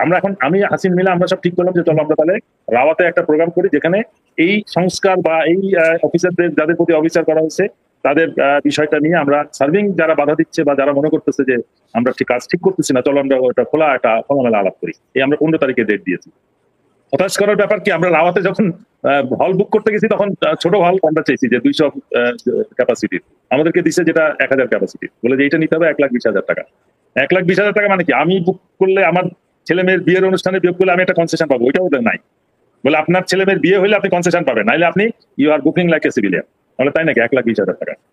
এখন আমরা করতে পারি, বাট আমরা সাথে সাথে তখন সিদ্ধান্ত নিলাম না, আমরা তো সশস্ত্র বাহিনীর ভিতরে সমস্যাটা রাখতে চাই এবং তাদের সাথে খোলামেলা আলাপ করতে চাই যে আমরা যে অফিসারদের পক্ষে লড়তেছি তাদের কোনো যুক্তিসঙ্গত দাবি আছে কিনা, সশস্ত্র বাহিনীর সংস্কার প্রয়োজন আছে কিনা। আসেন আমরা সার্ভিং এবং রিটায়ার্ড মিলে বিষয়টা আলাপ করি। সেটাতে ডিজিএফআই আসতে পারে, এনএসআই আসতে পারে, আর্মি হেডকোয়ার্টারে যারা আমাদেরকে বাধা দিচ্ছে, বিভিন্ন রকম আমাদের বিরুদ্ধে অপপ্রচার করে ডিসক্রেডিট করতেছে, তাদেরকেও আমরা ইনভাইট করতে চাচ্ছি যে আসুক, এসে তোমরা বলো যে কেন সংস্কার প্রয়োজন না বা কেন এই অফিসারদের দাবি যৌক্তিক কিনা। এই আমরা হাসিনের কেসটাই ধরি, একটা সার্ভিং অফিসারকে ধরে নিয়ে এসে জমটুপি পরে হ্যান্ডকাপ পরে মেজের মধ্যে ফেলে রাখে। আর আমি এখন পড়তেছি কি, যাদের বিরুদ্ধে গুম খুন হত্যা সব ধরনের অপরাধের অভিযোগ প্রায় নিশ্চিত, চক্ষুর সাক্ষী রয়েছে, তাদের জন্য আমি রিকোয়েস্ট করছি, এদের জন্য কি ক্যান্টনমেন্টে সাবজেল করা যায়? এরা কি এখান থেকে যে সাক্ষী দিতে পারে? যদি প্রমাণিত হয় যখন কোর্টের রায় হবে তখন তারা জেলে যাবে। একজনকে কাস্টডিতে নেওয়া হয়েছে, উনি তো সুটকোট পরে আসেন সাক্ষী দিতে। আমরা এইগুলো দিয়ে জাতিকে কি মেসেজ দিচ্ছি? এই যে হাজার হাজার গুম খুন যাদের হয়েছে, এদের জন্য আমি কি মেসেজ দিচ্ছি? অথরিটি কি রেসপেক্ট তারা শো করবে এদের জন্য? যে আমরা এই পরিবর্তনটা কি শুধু হাসিনাকে উৎখাত করা, নাকি তার সাথে স্বৈরাচারী শক্তিকেও উৎখাত করা? আমরা কি করলাম, কি পেলাম? আমার এই প্রশ্নটা কিন্তু থাকছে সবার কাছে, আমার সার্ভিং কলিগদের প্রতি থাকছে যে আমরা কোন দিকে we are heading towards what. এবং সেনাবাহিনীর একটা বিরাট অংশ আছে, তারা আঙুলে একেবারে কড়া ফেলে দিছে এই ফেসবুকের গ্রুপের মধ্যে পোস্ট দিতে যে সেনাবাহিনীর অবসরপ্রাপ্ত অনেক অফিসার বিডিআর এর হত্যাকারীদের ছাড়ানোর জন্য ব্যস্ত হয়ে গেছে নিজেদের পপুলারিটির জন্য। এরা কিন্তু বাইরের রাস্তায় নামে না, এরা কখনো কথা বলে না, কিন্তু গ্রুপে কিন্তু আঙুল একেবারে রক্ত বাইর করে ফেলছে পোস্ট দিতে। এইগুলোর থেকে আমাদের বেরিয়ে আসতে হবে। আমাদের ভিতরে কাউকে এবং প্রভোগ করে গ্রুপিং করে ফেলতেছে এবং এই মিটিংটা আমরা করতে পারছি না। এখন আমি বলে আসছি আজকে যে আমরা যদি সত্যিকার অর্থে রাওয়া যদি কোঅপারেট না করে, আমরা প্রেস ক্লাবে যাবো আবার। রাওয়াতে প্রোগ্রাম করলে এটা সশস্ত্র বাহিনীর ইন্টারনাল বিষয় হচ্ছে, প্রেস ক্লাবে গেলে এটা কিন্তু জাতীয় বিষয় হয়ে যাবে। এই জিনিসটা আমরা বোঝাতে পারছি না যে আমরা চাচ্ছি সেপ্টেম্বর 1 তারিখ থেকে আমরা চাইছি যে এটা সশস্ত্র বাহিনীর ভিতরের বিষয় হিসেবে বিষয়টা সুরাহা করা হোক, কিন্তু সেটা ব্যর্থ হলাম, আজ পর্যন্ত ব্যর্থ হয়েছি। সমস্যা নেই স্যার, এটা মিডিয়াতে আসা দরকার আছে, সবকিছুই মানুষকে জানতে হবে যে কি হলো। কর্নেল হাসিনার কিছু বলবেন? না, আমরা তো অনেক শালীন, এই জিনিসগুলি বহু আগে বলছি। এটাও যদি ফেল করে, উপদেশটা জানেন আমাদের কিচ্ছু করার নাই, আমরা সকল অ্যাম্বাসেডারদের দাওয়াত দিব, তারপরে আরেকটা করবো। এই তো সম্মান দেখি কিভাবে থাকে, যদি সম্মান রক্ষা করতে না পারেন আমাদের কিছু করার নাই, পরিষ্কার। আপনারা তো আমাদের সম্মান দেখান নাই, সৈনিক দিয়ে আমরা মারছেন, ফেলে রাখছেন। আমি তো না, হাসিন প্রচুর লোক এই কাজগুলি করছেন, আপনারা কি করেন নাই? এখন আপনারা এই এত আইন কানুন বাই করছেন, এটা মানা যাবে না। আপনাদের মঙ্গলের জন্য করতেছি, আপনার ক্ষতিগ্রস্ত না হন, আমার জন্য না। এই জিনিসটা উনি বুঝতে চাচ্ছেন না। আমরা দুঃখিত, আসলে কিচ্ছু করার নাই। জি, সেনাবাহিনীর কর্মকর্তা যারা আছেন তাদেরকে কিছু কথা বলে আমি শেষ করি। সেটা হচ্ছে যে আপনারা সম্মানের কথা বলছেন, আমরা আসলে আপনাদেরকে সম্মান করি এবং সেনাবাহিনীর এই পোশাকটাকে মানুষ প্রচন্ড আবেগের জায়গায় রাখে। আমরা 5 তারিখেও দেখেছি যে সেনাবাহিনী যখন কিনা আমাদের পক্ষে এসে দাঁড়িয়েছে তখন কিন্তু দেশ স্বাধীন হয়েছে। সে মুক্তিযুদ্ধ থেকে শুরু করে এই পর্যন্ত সবখানে সেনাবাহিনীকেই একটা ইনিশিয়েটিভ নিতে হয়েছে। এটা 1/11-ও দেখেছি, সবসময় এই একই ঘটনা ঘটেছে। ইভেন এরশাদের সময় আমরা যতটুকু, আমি তো তখন একদম আমার কিছু মনে নাই, তখনও যেটা পড়াশোনা করে যতটুকু জেনেছি যে সেনাবাহিনীকে এরশাদের কাছ থেকে সরতে হয়েছে, তারপরে এই দেশটা স্বাধীন হয়েছিল। যাই হোক, তো আমরা এখনো আপনাদেরকে পাশে চাই, আপনাদেরকে ছাড়া কোনো কিছু সম্ভব না। আপনারা চাইলে আবারও সেই ইন্ডিয়ার ভেতরে ঢুকতে পারেন, যে 15 বছর যেভাবে আমাদের এই দেশটাকে ঢুকিয়ে রেখেছিলেন। আমরা সেটা চাই না, কিন্তু আপনারা যে কথাগুলো বলছেন যে আজকে আপনাদের সম্মানের কথা চিন্তা করে এসব বলা যাবে না। শুধু একটা কথা বলি, বিডিআর এর হত্যাকাণ্ডে শুধু যে একটু বিশৃঙ্খলা হয়েছে তা না, এখানে অসংখ্য মানুষের জীবন গিয়েছে। আপনারা তো শুধু 57 জন অফিসার, প্রতিটা জীবনের মূল্য অনেক। এই 57 জন অফিসারের পরপর কত বিডিআর এর সৈনিক, প্রায় 149 জন বিডিআর এর সৈনিককে একদম মেরে ফেলা হয়েছে, একদম স্ট্রেট মেরে ফেলা হয়েছে। মসজিদের পেশ ইমামকে আপনারা বাঁচতে দেন নাই, তাকে পর্যন্ত মেরে ফেলেছেন কেন? যাদেরকে আজকে বলা হচ্ছে যে 1 নম্বর আসামি, 2 নম্বর আসামি, 3 নম্বর আসামি, তাদের কথা আমি এখন অনেক মেজর ক্যাপ্টেনের কাছে শুনছি যে তাদের জীবন বাঁচিয়েছে এই 1 নম্বর, 2 নম্বর, 3 নম্বর আসামিরা। মেজর কামরুজ্জামান নিজে বলছেন যে তাকে ডিএডি তৌহিদ বাঁচিয়েছে। তো আপনি এখানে যে যাদেরকে আসামি বানিয়েছেন, আমরা তো তাদেরকে দেখছি যে তারাই নিষ্পাপ।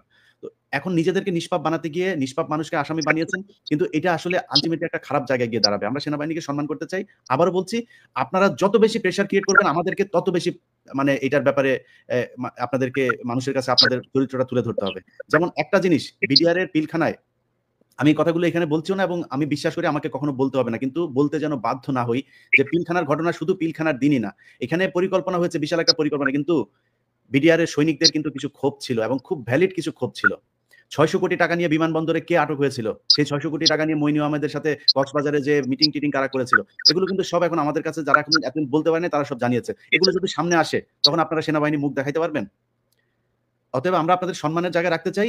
ভালোই ভালোই বিডিআর এর নিরীহ সৈনিক শেখ হাসিনা যে বিচার করেছে সেই বিচার বাতিল করতে হবে, তাদেরকে ছাড়তে হবে। তাদের ভেতরে এখনকার যে কমিশন, সেই কমিশনের ভিতরে খুব আমি এই জিনিসটা আমি হাসান নাসের আপনার কাছে আমি বলেছিলাম যে আপনি কেন এই কমিশনের সদস্য নয়, আপনি বলেছেন আপনি সাক্ষী হইলেই সদস্য হওয়া যাবে না।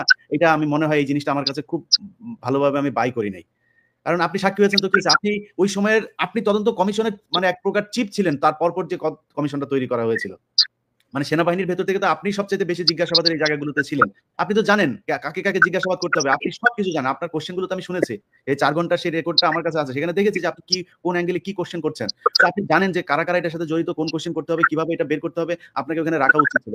দরকার নেই রাখার, কিন্তু আমি কমিশনে যারা আছেন তাদেরকে বলবো, ফজলুর রহমান স্যার আপনাকে সহ, আপনি colonel Hasinur, brigadier general Hasan Naser সহ যারা যারা এই ঘটনায় আসলেই বিচার চায় তাদের সবসময় আপনার সাথে সংযুক্ত রাখবেন, তাদের সহায়তা চাবেন, তারা কি বলতে চায়, তার কোনো কোশ্চেন থাকলে তাদের কাছে জানতে চান। স্যার আপনি আমার কাছেও যদি কোনো কোশ্চেন থাকে আমি আপনাকে সবকিছু প্রোভাইড করবো। আমি শুধু আমার প্রোগ্রামটার অপেক্ষায় আছে, এটা দেওয়ার পরে আপনারা বুঝবেন যে আমার কাছে কি কি আছে, আমি সেগুলো আস্তে আস্তে আপনাদেরকে দিতে থাকবো।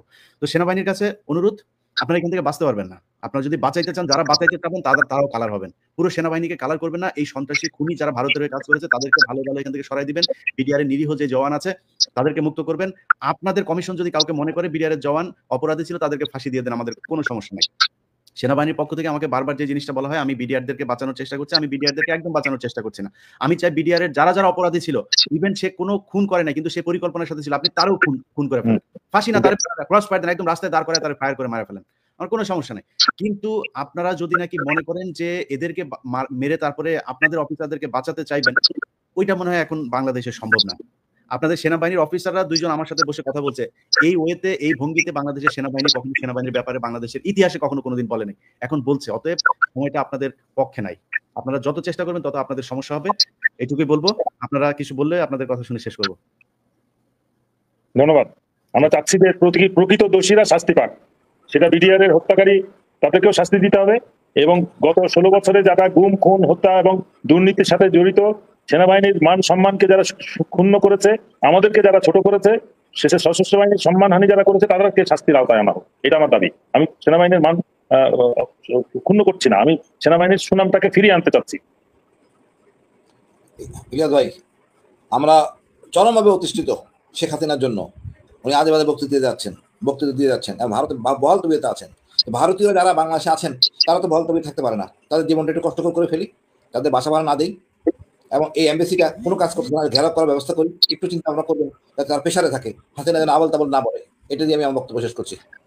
আচ্ছা, সব শেষ। আমি একটা কথা বলতে ভুলে গিয়েছি, প্রিয় দর্শক, আপনাদেরকে একটা কর্নেল হাসিনুর কিছু বক্তব্য দিয়েছে, সেই বক্তব্যগুলো নিয়ে হয়তো আপনাদের অনেকের আমি দু একটা কমেন্টও পড়লাম। দেখেন, ব্রিগেডিয়ার আজমি সম্পর্কে যেটা বলা হয়েছে যে উনাকে বিরিয়ানি খেতে দেওয়া হয়েছে, এই কথাগুলো কিন্তু কর্নেল হাসিনুরের না, এটা আমরা জনাব আজমির কাছ থেকে শুনেছি যে উনি বলেছেন যে আমি যা যা খেতে চাইতাম আমাকে খাবার দেওয়া হতো, ওনার সাথে যথেষ্ট মানবিক আচরণ করা হতো। কিন্তু ব্রিগেডিয়ার আজমিকে মানে বিরিয়ানি নাই, পৃথিবীর সবচাইতে সুস্বাদু বেহেশত থেকেও যদি খাবার নিয়ে এসে একটা ঘরের ভেতরে 8 বছর 10 বছর আটকে রাখা হয়, তার কিন্তু মানসিক সমস্যা, এবং সেই সহানুভূতিটা কিন্তু কর্নেল হাসিনুরেরও আছে। এবং আপনারা জানেন যে কর্নেল হাসিনুর এই যে ব্রিগেডিয়ার আজমি সহ যারা বের হয়েছেন, এই বের হওয়ার পেছনে কিন্তু কর্নেল হাসিনুরের অবদান আছে। এখানে অনেক সেনাবাহিনী officer, brigadier general Hasan Nasir সহ অনেক অফিসার এটার পেছনে কাজ করেছেন, এমনকি আমি যতটুকু জানি যে মেজর দেলোয়ারও এটার সাথে কোনোভাবে সম্পৃক্ত ছিলেন। তো এই আমেরিকাতে আছেন অনেক অফিসার আছেন, অনেক কর্মকর্তা, তারা সবাই ছিল। ওনারাও কিন্তু ব্রিগেডিয়ার আজমির ব্যাপারে অত্যন্ত সহানুভূতিশীল এবং তার প্রতি সম্মান আছে। কিন্তু আমি যেটা মনে করি যে ব্রিগেডিয়ার আজমি স্যার উনি এখনো পর্যন্ত আসলে যেই মানসিক যে ট্রমাটা সেখান থেকে উনি বের হয়ে আসতে পারেন নাই। ওনার যেই ধরনের আমি বলবো যে সরকারের কাছে আমার কাছে মনে হয়েছে যে ওনাকে কিছুটা সহজ হয়েছে ওনাকে নিজেদের আয়ত্তে আনতে, যে কারণে ওনাকে নিয়ে যাওয়া হয়েছে এবং ওনাকে খুব বেশি প্যাট্রোনাইজ করা হচ্ছে। ওয়াকার এটা একটা ইলিয়াস ভাই, দিয়েছে। ইলিয়াস ভাই, জি মানে আমি বলতে চাচ্ছি যে কষ্টের মধ্যে জনগণ ছিল, এই কষ্টের কথা তো আদমি স্যার বলতে পারবে না। হুম আমি বলছি ওই জায়গাটায় জি না, আমি স্যার অনেকদিন ছিলেন, অনেক বিষয়টা কষ্ট পরিষ্কার ছিলেন, করলাম যে কষ্টের জায়গা তো আদমি স্যার দেখে নাই বা জানে না, এটা তো আমি জানি। হুম, এই কথাটা আমি বলতেছি, অন্য কিছু না। না না কর্নেল হাসিনা এই উনি কারণে অনেকদিন আমি ছিলেন, অনেক কষ্টে, অনেক ভালো অফিসার, আমার খুব প্রিয় অফিসার। অত হুম কষ্টের জায়গায় স্যার ছিলেন না, যে কষ্টের ওইটা জায়গার ওই যে কথা আমি নিয়ে জানি, আমি আমার সাথে আপনার যখন পার্সোনালি যখন আমরা ফোনে কথা বলি তখন আমরা আপনি কর্নেল কি বলি ব্রিগেডিয়ার আজমি সম্পর্কে আপনার যে সম্মান সেটা আমি দেখেছি। এই কারণে বিষয়টা পরিষ্কার করলাম। হয়তো যারা জামায়াত বিএনপি যারা করেন তাদের মধ্যে একটা কষ্ট তৈরি হতে পারে যে কর্নেল হাসিনুর এইভাবে বললেন বিরিয়ানি খেয়েছেন। আসলে ওনার ব্যাপারে ওনারও যথেষ্ট সম্মান আছে। এটা আপনাদেরকে এই ভুলটা ভাঙিয়ে নিলাম। যাক, আমরা দেশের মারুফজামানকে কিন্তু ফিজিক্যালি চরমভাবে টর্চার করা হয়েছে। হুম, সে আজকে তার অবস্থানে থেকেও সে অ্যাম্বাসেডর একজন, সে পর্যন্ত তাকে আর ডাকা হলো না। আমি কিন্তু রীতিমতো অবাক হয়েছি যে সে কেন দাও। হাসিন এবং মারুফজামান দুইজন আসলেই কিন্তু অনেক বেশি তথ্য আজকে প্রধান উপদেষ্টা জানতে পারতেন। তার মানে এটার পিছনে পরিকল্পিতভাবে একটা শক্তি কাজ করছে, যেন সঠিক তথ্য প্রধান উপদেষ্টাকে না জানানো হয়। না, আসিফ নজরুল সরকার সেনাবাহিনীর সহায়তায় যেটা করছে, আসিফ নজরুল সরকার আপনারা বলতে চাই সামনে অবস্থা আপনার জন্য বিএনপি থাপড়াবে, জামাত থাপড়াবে, পাবলিক তো আপনারা জেনে পাবেন থাপড়াবে। সো খুব সাবধান আসিফ নজরুল, এখনো সময় আছে। জনগণ যা চায় ফেসবুকে ছোটখাটো পোস্ট দিয়ে সহানুভূতি নিতে চায়, লাভ নেই। ফেসবুকে আপনি পোস্ট দিলে 90% মানুষ আপনারা এখন ধুয়া ছাড়া দেয়। এটা দিয়ে পালস বুঝেন। 2 দিন পরে আমেরিকায় বাড়ি কিনতেছেন, আমেরিকায় এসে তারপরে থাকবেন সারা জীবন। আপনি আমেরিকায় সারা জীবন আরামে বসে থেকে খাওয়ার সুযোগ কই পেলেন, টাকা কই পেলেন? মানুষ এই কোশ্চেন রেজ করবে না? এই কোশ্চেনের জবাব আপনি কি দিবেন? সম্মান নিয়ে বাঁচতে পারবেন না সারা জীবন। এই জন্য আমরা চাই আপনারা জনগণের পালস বুঝেন, জনগণ কি চায় সেটা করেন। এই যেখানে যাকে দরকার তাকে নিয়ে যাইতে হবে, যেখানে যাকে কোশ্চেন করতে হবে তাকে নিয়ে যাইতে হবে। এটা না করে আপনি শাক দিয়ে মাছ ঢাকার চেষ্টা করবেন, এটা মনে হয় সম্ভব হবে না। কারণ ওয়াচ ডগের মতো আমরা কিন্তু এখনো পর্যন্ত বাইরে আছি।